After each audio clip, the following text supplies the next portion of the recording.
Hosana, diberkatilah dia yang datang dalam nama Tuhan. Terpujilah Tuhan.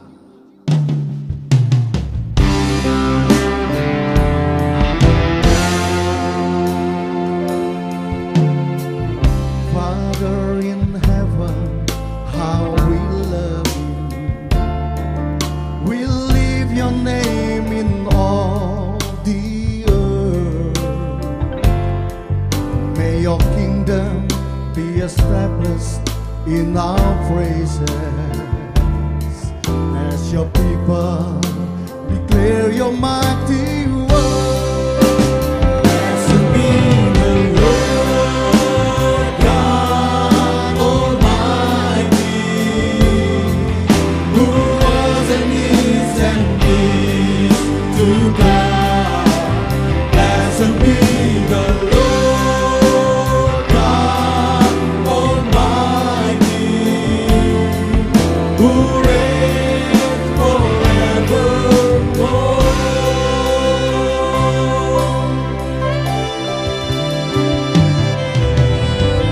Father in heaven, how we love you. We lift your name in all the earth. May your kingdom be established in our praises, as your people declare your mighty words. Blessed be the Lord God Almighty, who was and is to come. Blessed be the Lord God Almighty, who reigns forevermore.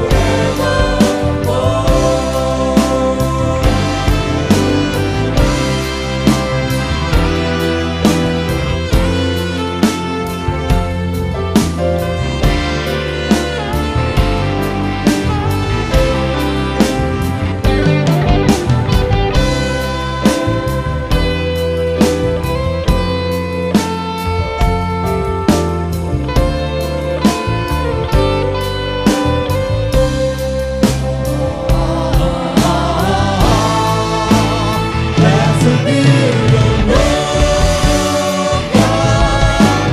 Almighty, who was and is to come. Blessed be the Lord God Almighty, who reigns forevermore. Blessed be the Lord God Almighty, who was and is to come. Blessed be the Lord God Almighty, who reigns forevermore. Who reigns forevermore. Who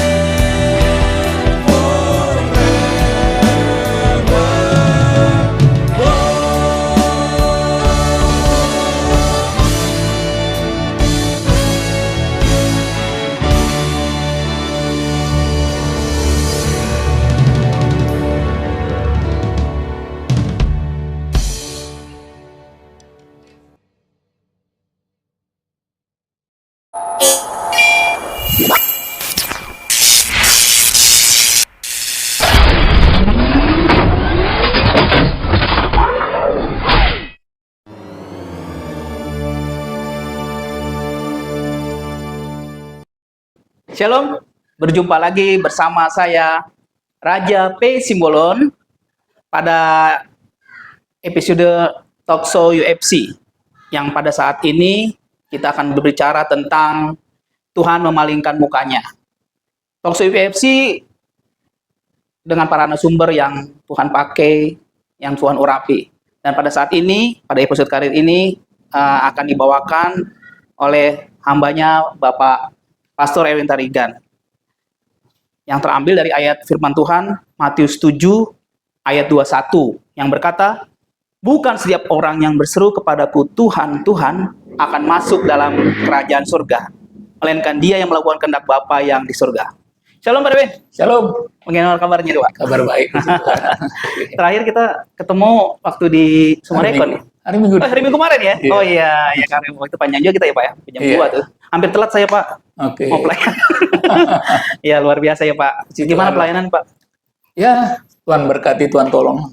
Dahsyat Ya, Pak ya. amin. Ya, saat ini Pak, terima kasih nih untuk kehadirannya nih Pak di acara program UFC. UFC ya, Iya, iya. Talk Show UFC. Saya juga terima kasih nih, Terima kasih ya. sudah diundang. Iya, makasih Pak. Ya. Jadi pada saat ini kita akan membahas tentang Matius 7 ayat 21 Pak. Ya, Ngeri Pak ya. ya, itu memang sebenarnya di Perjanjian Lama juga sudah disampaikan, tapi di Perjanjian Baru itu menjadi peringatan kepada kita semua supaya kita jangan mengulangi kesalahan yang pernah dilakukan. Nah, saya kira Iya. gitu. Ya. Jadi memang saya buat tema untuk Matius 7 ayat 21 ini, Tuhan memalingkan mukanya. Oh, Kira-kira ya. begitu ya Pak. Kalau Jadi Tuhan memalingkan Iya. mukanya berarti udah benci Pak. gitu ya. Tidak bisa dimaafkan kira-kira Pak. Nah, Ya, lihat konteksnya. Dalam hal Tuhan memaafkan itu selalu ada konteksnya. Selagi memang masih masa anugerah, ya, dalam anugerahnya Tuhan bisa melakukan apa saja. Tapi anugerah itu satu saat dia akan berhenti. Itu sebabnya kita perlu berjaga-jaga. wah, ya. Jadi bagaimana dulu Pak tentang konteks ayat firman Tuhan ini? Tentang Matius 27 ayat 21 ini. Ya, memang apa yang disampaikan oleh Tuhan di Matius pasal 7 ayat 21 sampai 23 itu memang sejujurnya banyak pendeta pun tidak mau mengkhotbahkan itu karena itu adalah ayat ancaman bagi dirinya juga. Wah, Iya, karena kalau dia membaca itu dengan katakanlah kedewasaan yang sungguh-sungguh begitu, artinya begini. Maksud saya di zaman sekarang ini, termasuk saya sebagai pendeta tidak luput daripada yang namanya godaan begitu ya, godaan yang akibatnya berbuat dosa dan itu tidak diketahui oleh orang gitu. oke. Jadi, tetapi Roh Kudus itu kan dia bisa berkata-kata kepada kita, kamu ngomong doang kamu gitu ya. Nah, ini yang harus kita sadari, artinya kalau kita memang berjalan dalam tuntunan Tuhan, hidup dalam kebenaran, ayat ini nggak menuduh kepada kita. Tetapi kalau kita katakanlah berbuat dosa yang jemaat nggak tahu, istri nggak tahu, ayat ini menuduh kita. Nah, itu yang saya maksud dengan ayat ini. Waduh. Jadi sebenarnya ayat ini keras ya Pak ya.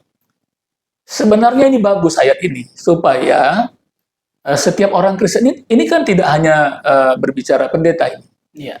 Kan memang ini kan perikopnya hal pengajaran sesat. Begini Pak Raja, Oh, oke. Iya, saya mau cerita sedikit mengenai ini. Pengajaran sesat ini kan di Perjanjian Lama juga ada orang-orang yang menyesatkan, nabi-nabi yang menyesatkan, yang memberikan nubuat yang enak-enak begitu. Padahal sebenarnya nubuat itu disampaikan kan belum pasti terjadi gitu. Belum pasti terjadi. Contohnya misalnya ada seorang raja namanya Hizkia, itu di Yesaya 38. Kita kan tidak mendapat penjelasan yang detail apa sih masalah Hizkia ini sehingga Tuhan menyuruh Nabi Yesaya datang ke istananya untuk bernubuat. Kan kata-katanya begini, sampaikanlah pesan terakhir kepada keluargamu bahwa engkau tidak akan sembuh dari sakitmu dan engkau akan mati.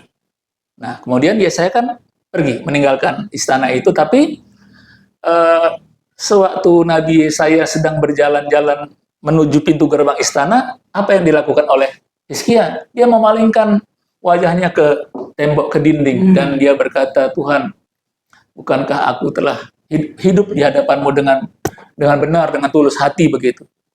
Nah, Nabi Yesaya kan belum keluar dari istana, tiba-tiba Tuhan bilang begini, Nabi Yesaya kembali bilang begini sama Raja Hizkia, telah kudengar doamu dan telah kulihat air matamu, sesungguhnya aku akan memperpanjang umurmu 15 tahun lagi. Nah, kita lihat bahwa di dalam nubuatan-nubuatan itu Tuhan serius, tapi belum terjadi, Pak.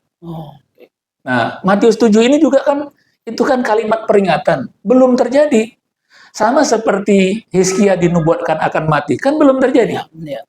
Tapi ketika dia menangis, dia menyesal, mungkin dia ingat dosa-dosanya yang ya barangkali bukan dosa-dosa yang kasar begitu. Kemudian dia berdoa minta ampun sama Tuhan. Nah, seorang nabi pada perjanjian lama, kalau dia bernubuat nggak digenapi, maka nabi itu harus dilempari dengan batu sampai mati. Apakah Yesaya nabi palsu? Enggak juga. Nah, kenapa nubuat itu batal? Karena Hizkia minta ampun sama Tuhan. Nah, jadi di Matius pasal 7 ayat 21 sampai 23 itu peringatan akan terjadi kalau. Nah, jadi nubuatan itu bersifat kondisional, bersyarat. Kalau kita nggak tobat, terjadi. Kalau nubuat itu mengatakan kita diberkati berlimpah-limpah secara materi, terjadi dan tidak terjadi. Terjadi kalau kita meresponinya. Kita mungkin mulai berdoa, sungguh-sungguh ikut Tuhan, ya. Kemudian kita mulai menabung, kemudian kita mulai melakukan firman Tuhan yang namanya memberi. Itu akan terjadi. Tapi kalau kita katakanlah masa bodoh terhadap nubuat itu, ya pokoknya sudah dinubuatkan, itu nggak terjadi. Nah, jadi Matius pasal 7 ayat 21 sampai 23 itu peringatan kepada pendeta-pendeta atau orang Kristen yang sudah diingatkan tapi tetap ngeyel. Terjadi. Nah, dan peringatan-peringatan itu kan nggak mesti dari mana-mana. Satu kali gini, saya melihat IG seseorang pendeta. Nah, pendeta ini ya masih muda lah. Ya, katakan muda ya udah umur tapi tidaklah tua begitu. Nah, dalam tayangan-tayangan IG-nya itu dia pamer BMW-nya, apartemennya begitu-gitu ya. Nah, kemudian ya katakanlah makan-makan begitu pendeta ini. Nah, sekarang katakanlah foto-foto itu udah nggak ada lagi. Saya memperhatikan, saya terus belajar Pak Raja, bagaimana seseorang itu dia sensitif mendengar suara Tuhan. Jadi kan banyak komen pendeta hedon begitu-gitu. Mobil kamu itu di atas uang kolekta jemaat. Iya. Sepatu kamu, dasi kamu, katanya gitu ya. Ya, itu ada. Nanti saya kasih tahu akunnya lah. Sekarang nggak boleh. Nanti kita bicara empat-mata. Gini, saya kan terus terang, saya ini seorang yang suka meneliti begitu. Artinya gini, apakah pendeta itu masih seperti itu? Saya buka IG-nya, udah hapus, udah dihapus sama dia. Dalam hati saya begini, Tuhan berbicara, dia dengar. Nah, kalau dia dengan sikap hedon itu terus-menerus dan dia tidak mendengar, katakanlah bentuknya kritikan itu ya, komen-komen itu kan kritikan. Tapi kalau dia itu peka bahwa itu adalah suara Tuhan, dia akan hapus dan katakanlah yang dikatakan nabi palsu, pengkhotbah gitu. Itu tidak terjadi, Pak. Karena dia ada rangka pertobatan. Gitu. Iya. Jadi memang ayat ini sebetulnya firman Tuhan kan 2000 tahun, Pak ya. Makanya memang luar biasa ya, Pak ya. Berapa tahun lalu udah terjadi, udah. Ya. Iya, karena Alkitab berkata di bawah kolong langit ini tidak ada yang baru. Semua berulang gitu ya. Oke, Pak Erwin. Ini panas sih soalnya. Makin panas soalnya, Pak. Nggak tahu AC-nya apa. Saya kira untuk selanjutnya kita rehat dulu, Pak ya. Biar agak sehat, seger dulu. Puji Tuhan. Kita sambung episode yang berikutnya.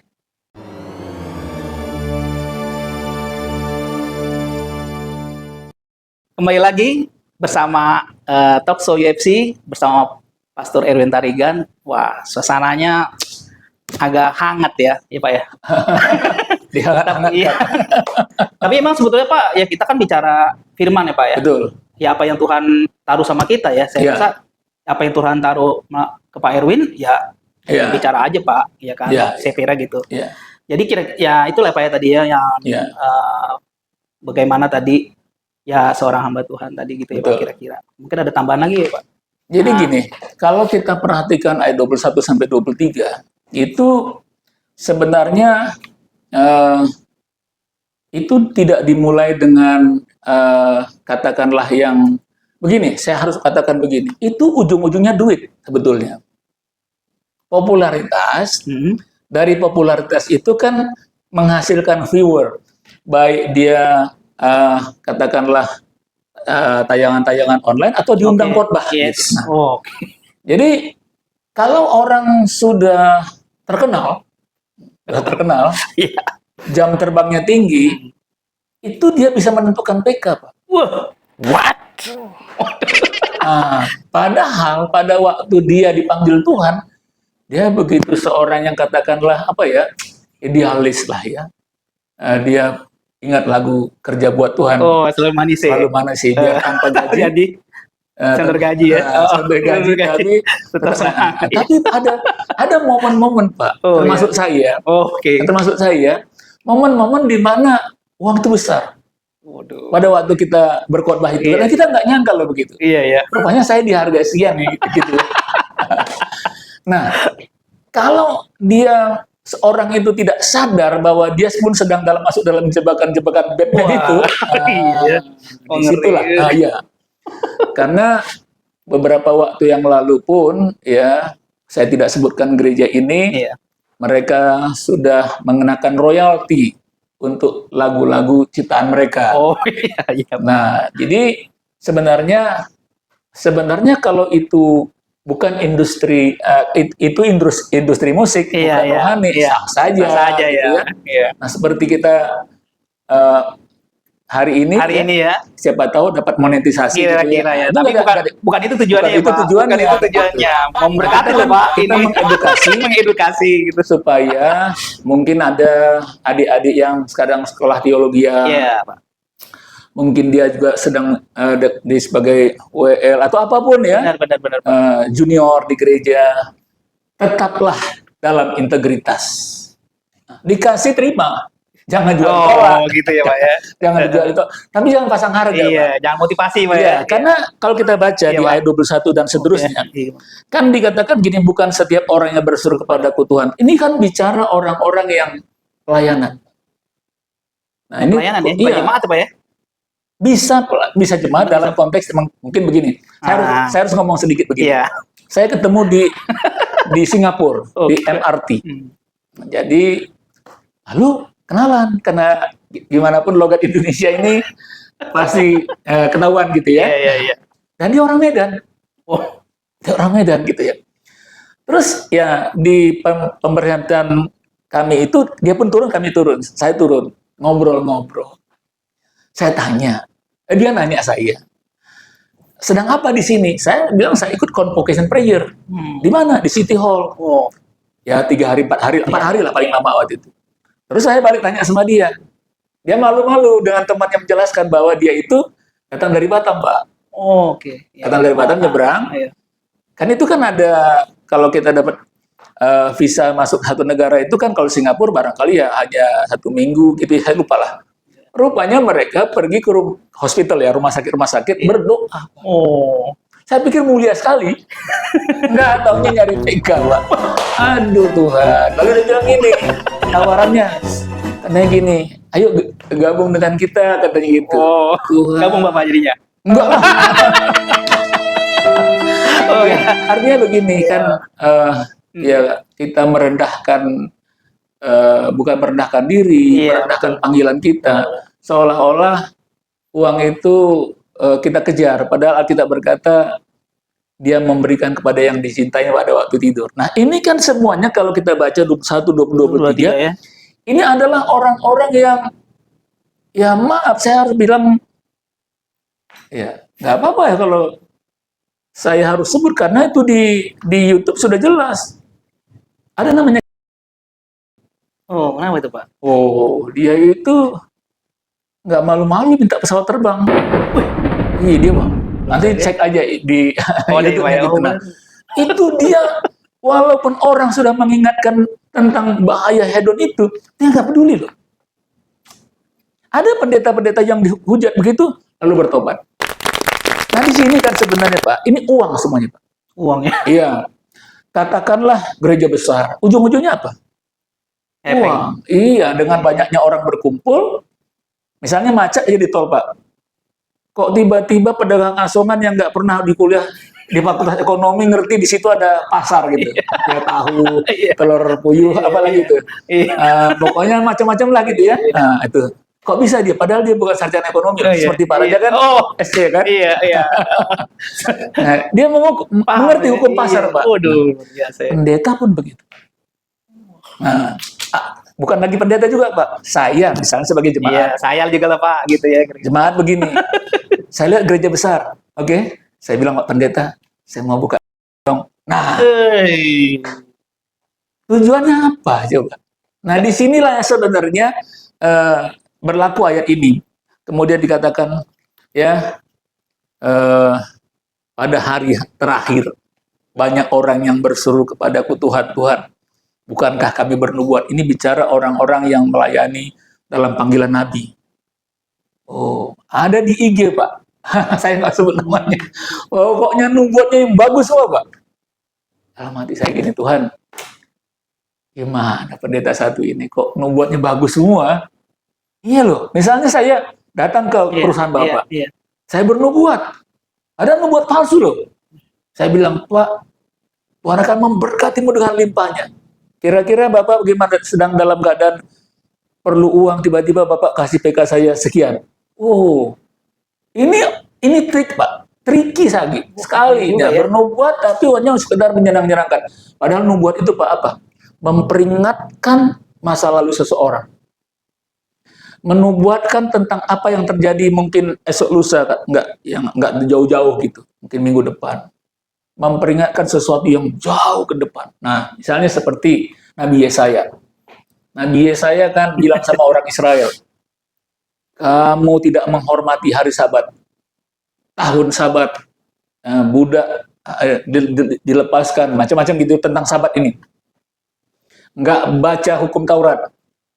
Apa kata Nabi Yesaya? Nanti kau akan kena hukuman, ditawan ke Babel selama 70 tahun. Sudah terjadi? Belum kan? Belum. Nubuat itu bisa batal loh. Orang Israel makin degil. Ya konteks dia orang modern, dia nggak ke gereja. Dia nggak peduli sama orang miskin. Ya, dia nggak baca Alkitab. Dia pokoknya kalau hari Minggu apa yang enak di dia aja. Nah, misalnya saya datang kepada orang itu, Pak, Bapak kenapa nggak ibadah sih? Ini kan kalau di gereja lokal saya misalnya, Pak jangan begitu Pak, Bapak udah 3 kali. Kemudian 4 kali juga kan?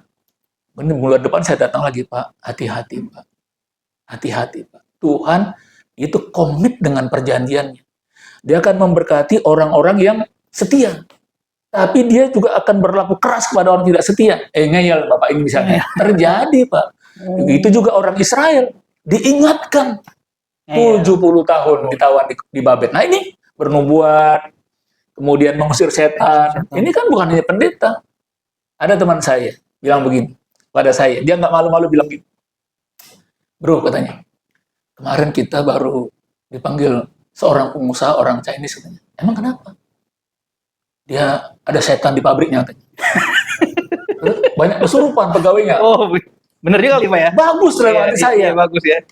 Ujungnya yang jelek dan dapat PK bro 3 juta. Ya, saudara. Saya udah terkesima dengan pelayanannya mula-mula itu ya. Itu sering banget. Kalaupun dia terima, nggak usah ngomong. Ya. Jadi kan ketahuan isi hatinya kan. Wah, terus ketemu lagi sama dia. Saya candain. Yang setan udah habis diusir, saya bilang gitu. apa gitu ya. Jadi dia malu gitu. Dia bilang 3 juta loh Pak. Tuhan, nah itu hati-hati. Kalaupun orang itu kasih 5 juta, 10 juta, diam aja masukin kantong, itu kan berkat untuk kita. Iya. Masa kita harus ngomong-ngomong?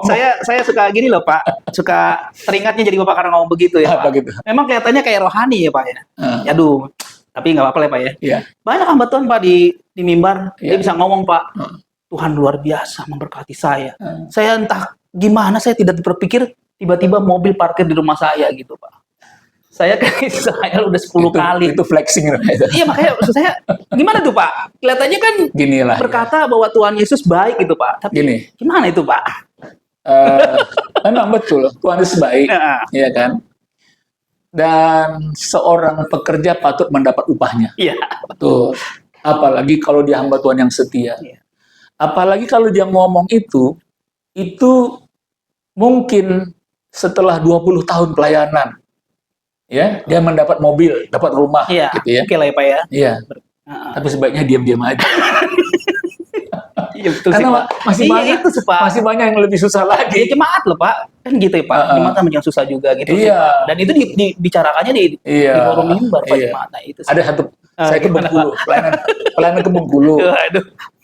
Jadi pendeta ini hobinya makan udang, Pak. Makan Saya kira udang. berhenti dulu Pak ya saksiannya. Ini kayaknya udah hangat nih waktunya. Agak sedikit Oke. ini. Oke. Oke, nanti kita lanjutkan lagi nih. Oke. Tadi kesaksian Pak Erwin. Kita rehat sejenak. Kita kembali kemudian. Oke.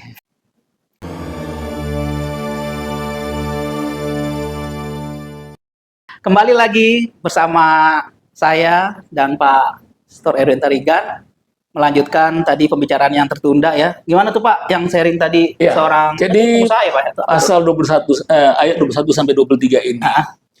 Ini sebenarnya adalah kalau di Perjanjian Lama ada namanya Nabi Bileam, nabi yang katakanlah condong hatinya kepada uang. Maka sebagaimana kata Alkitab, di muka bumi ini tidak ada yang baru, semua berulang. Nah, ini terjadi. Nah, seorang hamba Tuhan, ya, apakah dia seorang pendeta atau tidak, dia harus mempercayakan hidupnya kepada pemeliharaan Tuhan. Nah, jadi saya bersyukur selama hidup saya itu, katakanlah bukan nggak pernah, katakanlah hampir-hampir seperti ini gitu ya. Iya, iya. Tapi karena saya menyadari bahwa kan buku Kolose berkata mendapat upah dari Tuhan. Nah, itu saya buktikan. Saya buktikan ketika saya dalam ketulusan, di dalam katakanlah orang, katakanlah dia begini, dia bilang begini. Saya baru pulang dari pelayanan di satu perusahaan. Dia nunjukkan langsung loh, PK-nya itu, transfer gitu ya. Saya cukup sedih juga, kok saya nggak kepake ya, nggak seperti itu ya. Kemudian dia diundang ke salah satu, ya di Papua sana lah, naik pesawat dia. Mahal itu ya? Perusahaan itu yang bawa punya jet perusahaan begitu.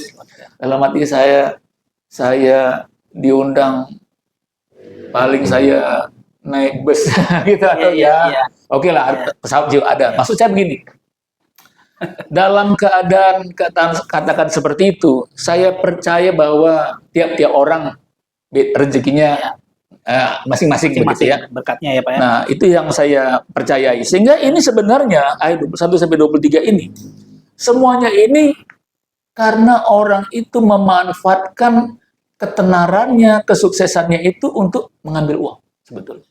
Waduh. Nah, itu yang sebenarnya terjadi loh. Saya tahu karena saya tahu itu adalah rekan saya sendiri. Dan saya pikir begini, bagaimana nanti dia akan mempertanggungjawabkan.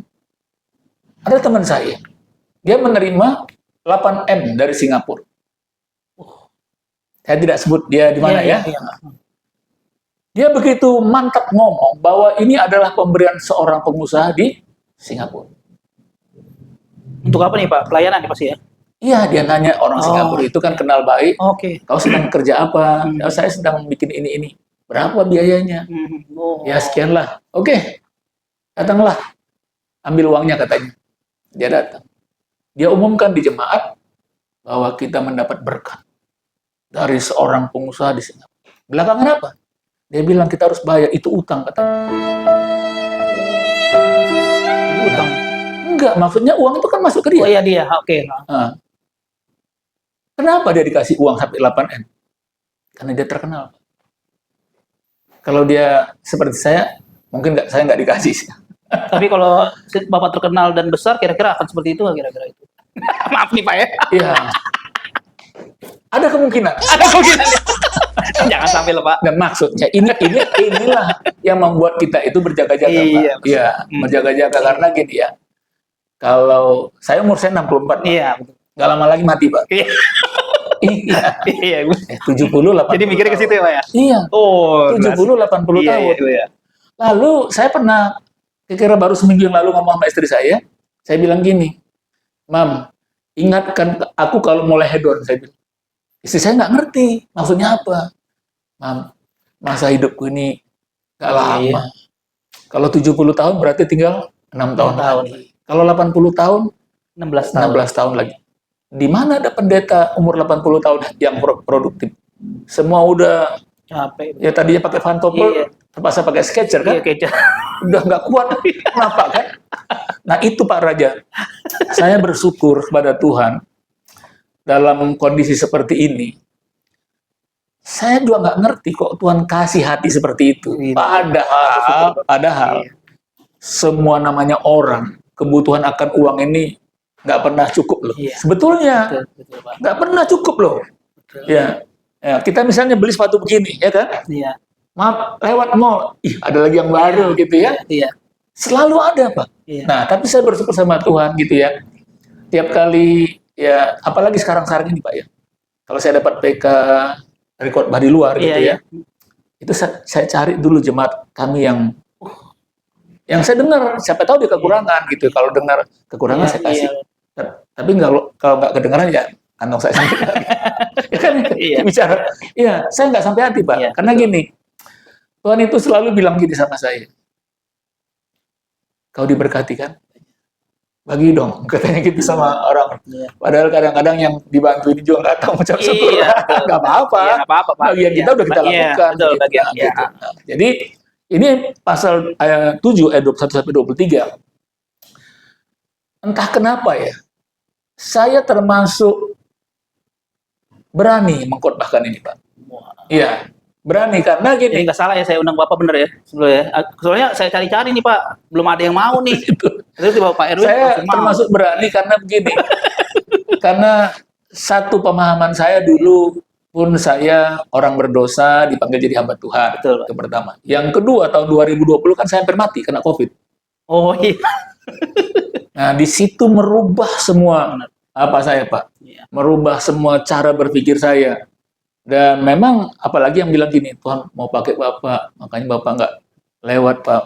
Nah, saya pikir-pikir teman-teman saya sudah lewat tuh, apa nggak mau dipakai Tuhan? Itu rahasia Tuhan lah dalam hati saya. Iya. Tapi saya 16 hari dirawat itu, Pak, kan hampir mati. Dokter itulah yang merawat saya aja bilang gini, Pak Pendeta, saya lebih suka merawat pasien yang nggak kenal. Oh. Kenapa, Dok? Kalau dia meninggal saya nggak puyeng katanya. Kalau pasien itu saya kenal, apalagi seperti Pak Pendeta, saya bisa nggak tidur-tidur, Pak, katanya. Memikirkan Bapak, hari ke-8, saya pusing banget. Karena Bapak bukannya makin bagus, makin drop, ya. makin saya udah, aduh, saya berdoa, Pak, untuk Bapak. Katanya. Nah, itu jadi, saya pikir kalau dokter udah ngomong begitu, Pak, dia nggak mungkin bohong lah, ya kan? Betul, Pak. Dia nggak mungkin bohong lah.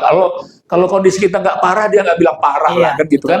betul. Nah, akhirnya saya disadarkan 2020 itu saya pulang bulan Desember, Tuhan buat saya nggak khotbah 2 tahun. Oh. Iya, karena Oke. saya pun takut mati juga sebetulnya. Nah, di situ saya mengevaluasi diri, dan selalu istri saya bilang begini, tapi bukan lewat ayat ini. Dia bilang gini, "Wah, udahlah," katanya. Memang dulu saya ini termasuk yang suka dijadwal gitu. Iya. Sibuk banget. Enggak, kadang-kadang minta dijadwal. Ada juga tuh ya. Ada lah. Nah, kita harus akui lah. Itu memang kita nggak boleh tutup-tutupi. Kameramennya ketawa, Pak. Kita nggak boleh tutup-tutupi kalau kita juga kepengen uang. Betul, betul. Tapi sejak peristiwa itu, saya bilang gini, udahlah, fokus pelayanan di tempat aja. Iya. Apa sih yang dicari, kata istri saya. Iya. Apa sih yang dicari? Nah, itu yang membuat perenungan saya, Ya, kalau ada orang tidak seperti itu, ya mungkin masih ada kesempatan untuk bertobat. Ya, Betul. seperti saya kan ada kesempatan untuk bertobat. Setiap orang kan sebenarnya Betul. ada kesempatan untuk bertobat. Cuma mau apa enggak dia gitu. Ya, terakhir ya sebelum saya tutup, Iya. mungkin saya juga masih tambahan sedikit Pak. Iya. Sebetulnya yang benar Pak, saya juga pernah sakit kan, periode Oh iya, ya. cancer dia. Iya, Oh, oke. cancer sampai kemo kan 2 Kemo, kali operasi. Nah oh. itu juga Pak membuat saya, aduh ternyata hidup kita itu, aduh nggak ada arti apa-apa ya Pak. Nah Sebenarnya kalau Pak Raja waktu itu, saya udah negatif loh pikiran saya. iya ya Pak ya. Iya, udah negatif saya, tapi saya nggak ngomong kan? Enggak. Saya udah negatif. Iya. Waduh, dia barusan masalah, apa penyakit lagi begini. Aduh, kok bisa begitu ya? Iya. Tapi kalau bisa hidup ini, berarti Tuhan perpanjang Betul, umur. Pak. Luar biasa kan, Bapak Iya. lihat sendiri kan Iya, sehat Pak ya. betul. Bagus kan. Nah, Iya, terus tambahan lagi tadi Pak, emang kadang-kadang sebetulnya uang perlu ya Pak ya. sangat. Ya kan buat kita makan gitu Iya. kan. Cuma kadang-kadang ini sebetulnya Pak, prestis kan. Terus Iya. akhirnya merasa gengsi, akhirnya ujung-ujungnya itu Pak memang. Iya. Jadi sombong dah. Mm-mm. Ya kan, kalau mobilnya bagus, rumahnya jadi sombong sebetulnya. Makanya betul nggak Pak? Tapi saya mau kasih tahu satu Pak Raja. Semua itu disediakan Tuhan bagi orang yang mengasihi Dia. Saya mau bilang begini, tetap aja kita melayani. Satu hari kita akan dapat upah dari Tuhan yang sebenarnya memang itu bagian kita. Cuman Tuhan nggak buka sekarang. Iya. Gitu. Kita nggak tahu kapan berkat itu datang. Ya, saya mau bilang begini, satu kesaksian aja. Ada teman Iya. saya, pendeta, Iya. ikut KKR panitia waktu kasih melanda Indonesia itu tahun 90-an. Yang kedua, Oh, yang kedua ya? Oh, iya iya. di orang. Oh, Jadi kita 2 semalaman dengan pendeta Robinson. oh cewek sih dulu ya. Iya, Iya, CWS. Nah, ada satu pengusaha. Kenapa nggak nanya ke saya? Pengusaha itu nanya ke dia. Tinggal di mana, Pak? Bekasi tuh. Saya juga Bekasi, tapi kenapa nggak nanya ke saya? Bekasi di mana? Saya ngontrak, Pak, katanya. Ngontrak? Oh iya. Saya punya rumah di Bekasi, katanya. Di Kemang Pratama. Wih. Tipe yang kecil, Pak. Iya. Dikasih sama dia. Kenapa nggak ke saya? Ya, karena dia perlu Pak. Artinya Tuhan punya segala cara untuk memberkati orang. Jangan nggak perlu kita cemburu. Benar. Satu saat berkat itu akan Amin, datang kepada orang yang Amin. mengasihi dia. Ya itu, Pak. Amin. Memang tipenya 36. Lumayan Pak. Ayo, Sekarang makanya. harganya berapa? Kan saya deket-deketan duduknya sama orang itu. Kenapa Iya, nggak ke saya iya, pertanyaan Pak. itu? Betul ya, berarti Tuhan punya ini. Tuhan Pak. punya cara memberkati. Makanya saya banyak belajar dari katakan teman gitu ya. Walaupun kadang-kadang kapan ya gitu ya. Sabar aja, Pak. Umur saya udah 64, saya sudah lewatin itu yang namanya berharap sama Tuhan. Betul. Ya, Pak Do, kita rehat sejenak menjelang episode terakhir-terakhir ini makin menghangat. Kita mau istirahat sebentar, akan kembali lagi.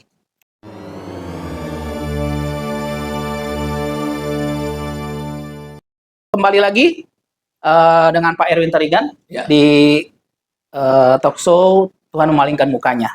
Pak, pertanyaan yang berikutnya ini Pak, Ya. ayat 16 sampai 19 sih Pak, tentang buah yang baik ya Pak ya. Iya. Nah, mungkin Bapak bisa baca. Bagaimana sebetulnya Pak ya, kalau orang setiap saat lah Pak ya, doa ya kan, terus menyembah, bahkan kadang-kadang Ikut berteologi morning prayer gitu ya. Kira-kira begitu ya Pak. Jadi begini, memang pada waktu kita lahir baru, yang lama sudah berlalu, yang baru sudah datang, tentunya hal-hal yang baru muncul. Ya. Misalnya apa? Dulu kan saya nggak tahu berdoa. Iya, betul Pak, sama. Apalagi kalau ada acara ulang tahun, saya tuh menghindar. Udah makan baru datang. Khawatirnya kalau saya diminta berdoa, gitu ya. Kemudian saya nggak tahu di mana buku Yehezkiel. Wih, saya Iya, pertama kali ke gereja, malu banget sama anak kecil itu. Mereka begitu lincah membuka, aduh Tuhan saya masih buka dari halaman pertama di mana, oh rupanya perjanjian lama gitu ya. Iya. Nah, selanjutnya dulu di persekutuan itu udah lagu tepuk tangan Pak. Iya. Saya nggak bisa Pak, tepuk tangan malu Pak. Minggu kedua tepuk kaki Pak. Oh. Pak. Lalu minggu berikutnya baru tepuk tangan tapi di bawah. Nah, minggu berikutnya, bulan berikut baru saya bisa angkat tangan. Nah, kemudian penuh dengan Roh Kudus dan macam-macam. Nah, Iya. jadi sebenarnya ketika seseorang ikut doa, membaca Alkitab, kemudian ikut katakanlah penelitian Alkitab segala macam lah, Iya, gitu ya, macam-macam, Pak. Iya. itu sesuatu yang wajar. Wajar. Bahkan kalau itu tidak dilakukan, maka orang Kristen itu tidak bisa bertumbuh. Ibaratnya dia tanaman, dia kerdil. Nah, saya bisa memperhatikan walaupun tidak melihat dia di rumah. Kalau saya melihat pertumbuhan seseorang, baik dia orang muda atau orang tua, saya yakin ada sesuatu yang dilakukannya persis seperti saya dulu. Tapi kalau dia udah lahir baru, udah baptis, tapi saya tahu dia tidak seperti itu. Nah, tergantung lagi misalnya begini, Pak. Kan ada di Alkitab itu orang Farisi berdoa supaya dilihat orang. Iya, iya. Nah, itu kan. Nah, seperti itu sebenarnya nggak ada gunanya. Gitu. Karena Alkitab berkata engkau sudah mendapat upahnya. Artinya, upahnya ya dipuji-puji orang. Kita kan mendapatkan upah dari Tuhan, daripada upah. Wah, doanya bagus ya tadi. Nah, saya paling nggak suka Pak dibilang gitu, Pak. Tadi khotbahnya bagus. Oh, dalam hati saya gini, ini khotbah bukan soal bagus, itu bertobat apa enggak? Gitu, Pak. Karena gini Pak Raja, itu bisa masuk dalam jebakan setan. Oh, alah. Iya. Misalnya Pak Raja sebagai pemain. Iya. Keren keren. Gimana perasaannya? Ya, jebakan setan. Tersanjung. Rasa mau disanjung, Pak. Iya. Itu harus kita sadari, Pak. Iya, jadi tentang buah ini ya. Buah ini sesuatu yang nature, Pak. Setiap pohon itu, Pak, nature-nya alami memang dia harus berbuah. Bisa saja dia seperti pohon durian agak lama. Oh, itu ya. Iya kan? Tapi tetap berbuah begitu. Oh. Nah, ada yang buahnya singkat ya, yang 3 bulan ya, pohon jagung. Jagung ya. Nah, tapi semakin lama pohon itu menghasilkan buah, kayak montong gitu.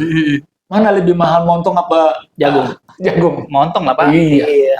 Nah, jadi kalaupun kita hari ini belum berbuah, yakinlah sepanjang kita terus bertekun dalam. Nah, ini ayatnya kan bilang begini, ya.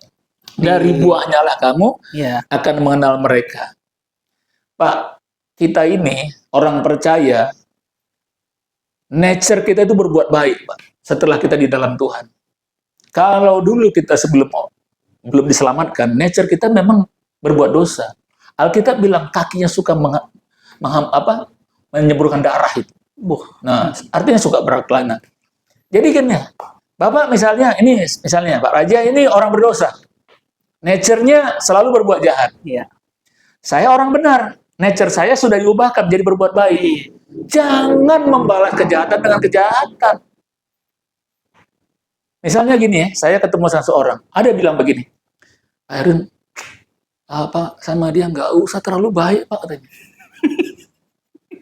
Gitu ya, Pak? Dia umurnya beda 10 tahun dengan saya. Dia kelahiran, beda 8 tahun. Dia bilang gini, Pak, Bapak, jangan, Pak, katanya. Bapak kebaikan jadi orang, katanya. Kebaikan jadi orang. Nah, nature kita setelah diselamatkan memang hanya satu, berbuat baik. Masa saya gara-gara orang itu saya hancurkan nature dari Tuhan itu, gitu. Misalnya terhadap tadi dia, saya bilang, dalam hati saya gini, kamu nanti seumur saya, nanti kalau belum seperti saya, kamu berarti udah kalah jauh. Karena dari buahnya lah kamu akan mengenal. Nah, dapatkah orang memetik buah anggur dari semak duri dan buah ara dari rumput duri? Gak mungkin lah, Pak. Nggak mungkin. Yang diharapkannya buah anggur itu dari pohon anggur. Orang mengharapkan kebaikan itu dari orang percaya. Nah begini, Pak. Tiap kali saya pelit, Pak. Nah, ini biar Pak Raja tahu aja. Bukan berarti saya sudah sempurna. Tiap kali saya pelit, Pak. Misalnya gini contoh. Kan ada orang gitu yang susah gitu ya. Udahlah. 50.000 aja. Gitu ya. Nih, datang hukum ekonomi itu kan. Terus pada waktu ketemu sama orang itu naikin dikit lah, jadi 75 gitu ya, atau 100 lah, udah 100. Itu pas pulang, Pak, nature asli dari Tuhan itu yang berbuat baik itu bilang begini, katanya, khotbah doang, pinter katanya. Seringkali, Pak, saya rubah pemberian saya pada orang itu. Nah kemarin ada seorang teman kan rumahnya ada masalah ya, terbakar gitu ya. Pikiran ini langsung, aduh, gede banget kalau kasih sekian gitu ya. Nah, tapi saya ingat, Pak, sesudah kita diselamatkan, nature kita itu berbuat baik. Berubah ya. Hmm. Jangan membalas kejahatan dan kejahatan. Nah, ini dia bilang, demikianlah setiap pohon yang baik menghasilkan buah yang baik. Kemudian dikatakan sedang pohon yang tidak baik menghasilkan buah yang tidak baik. Ayat berikutnya, tidak mungkin pohon yang baik itu menghasilkan buah yang tidak baik, ataupun pohon yang tidak baik menghasilkan buah yang baik. Jadi ukuran seseorang itu lahir baru begini, Pak. Tapi bukan menghakimi di situ ya, karena orang ini bertumbuh, Pak. Iya. Bertumbuh terus. Iya. Jadi kalau kita ketemu anak Tuhan yang pelit, nah itu kan pada Galatia 5:22 itu kan itu 9. Sama dengan itu mixer itu, Pak, atau katakanlah ya mixer kan ada naik turun gitu kan. Nah, 9 itu syukur-syukur 9-nya semua up di atas. Ada yang di bawah juga. Iya, ada. Kasihnya. Nah, ini yang perlu di-upgrade. Ya kan? Iya. Kalau itu di-upgrade terus ya fit ya. Mantap istilahnya nih, Pak. Jadi 9 itu iya. Memang tidak semua di bawah, di atas gitu ya. Ada orang sukacita setelah lahir baru, pelitnya luar biasa. Nah, kasihnya yang berkurang dia. Nah, itu yang dia harus sadar. Kalau kita ini tidak penuh dengan Roh Kudus, memang kita bisa berdosa, Pak. Artinya tawaran-tawaran dunia ini begitu kuat, Pak. Kuat ya. Ya, jadi kata kuncinya adalah penuh dengan Roh Kudus setiap saat. Jadi ketika kita penuh dengan Roh Kudus, maka buah Roh itu akan mengikuti daripada kepenuhan kita. Jadi misalnya bangun pagi, saya bilang Roh Kudus penuhi aku, gitu ya. Nah, kalau kita nggak kepenuhan Roh Kudus, maka kita bisa aja misalnya kita buka IG, kan ada gambar-gambar orang pakai bikini gitu ya. Iya. Nah, kita tertarik loh. Tapi kalau kita penuh dengan Roh Kudus, dengan cepat kita, dengan tidak ada beban untuk melewatinya. Begitu juga dengan ini tadi, uang tadi. Oh. Di sini sebenarnya uang ya, di konteks ini ya. Di pasal 21-23 itu bahaya uang. Bahaya orang, kalau mau saya katakan lebih spesifik lagi, orang-orang yang melayani Tuhan. Apakah dia di mimbar ataukah dia pelayan-pelayan biasa? Karena uang. Bapak kalau pergi ke Bapak akan ketemu orang-orang begitu. Yang berdoa untuk orang sakit dan dia belum pergi-pergi sebelum disalam begitu. Oh gitu, Pak ya? Ada, Pak. Saya kan dengan Pak Subiakto Sinaga kan dulu di pegawai di rumah sakit Cipto. Iya, Nah, saya tahu karena saya di situ. Saya sering lihat, saya bilang, aduh Pak, segitunya mereka, iya Pak, dia tanya dulu mana yang Kristen. Wih, baru tahu saya, Pak. Iya. Saya pikir memang tulus-tulus saya, Pak. Jadi kan bukan hanya di mimbar, Pak. Iya. Mereka itu bukan di mimbar. Dan mereka bukan pendeta. Bukan pendeta. Dia orang pekerja, Kristen. iya. Pekerja biasa. Tapi dia lihat benar, Pak. Betul. Dia lihat apa katakanlah kesempatan itu, Pak. Benar. Ya namanya orang lagi sakit didoakan, kan kepengen sembuh kan. Apalagi makin lama didoakan begitu kan. Wah ini makin menggetar lagi, Pak. Berkeringat yang mendoakan. Iya. Masa sih nggak ada 3 lembar, 2 lembar kan gitu.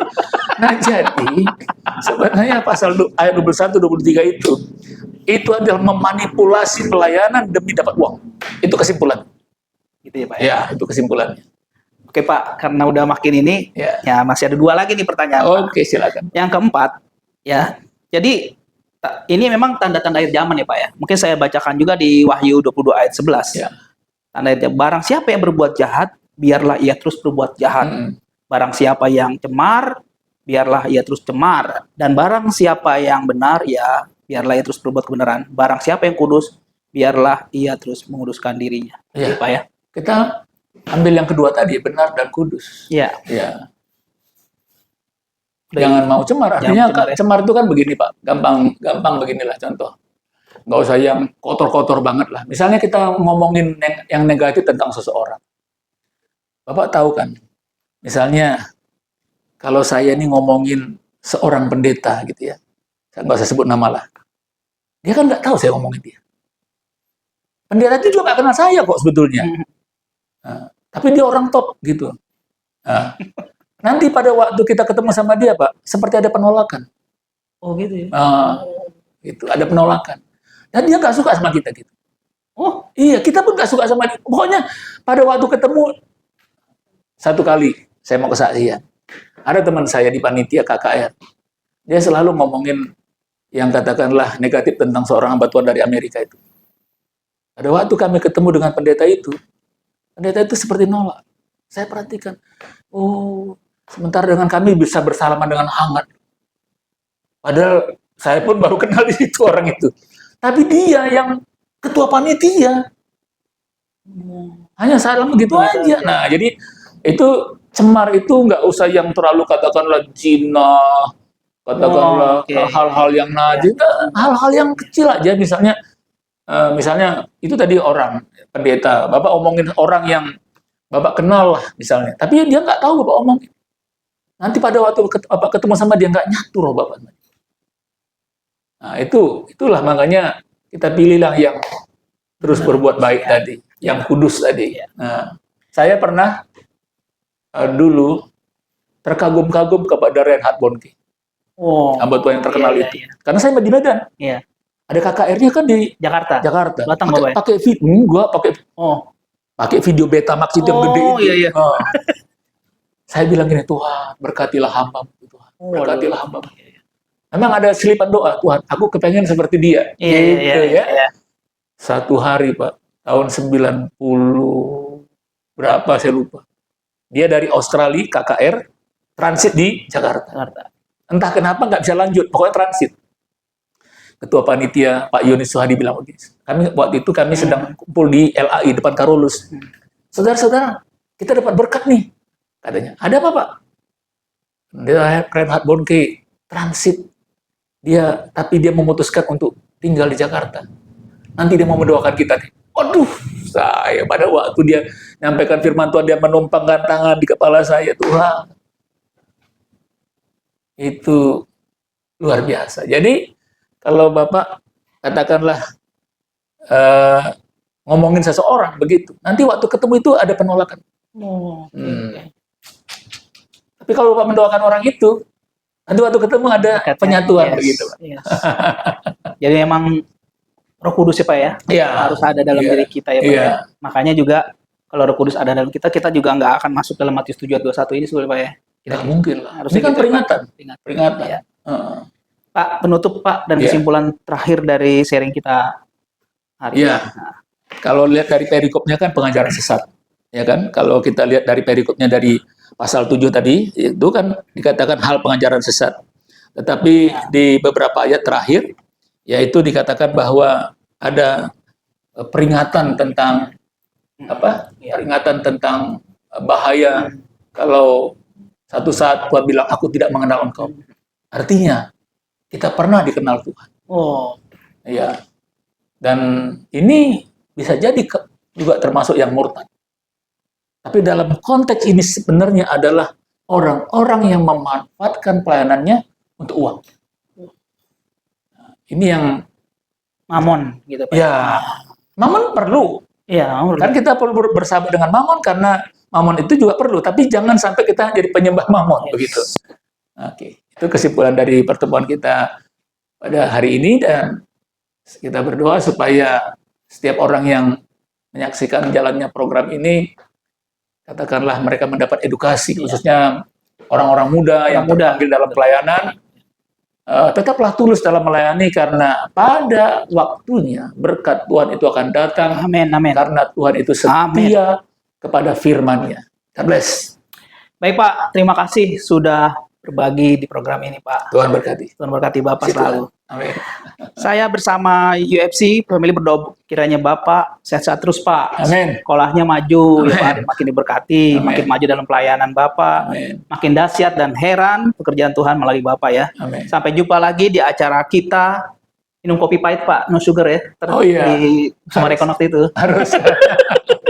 Akhirnya saya Andri dan Sandi kru UFC Talk Show undur pamit. Sampai jumpa di episode yang akan datang. Tuhan Yesus memberkati. Bye. Shalom. Shalom. Bye.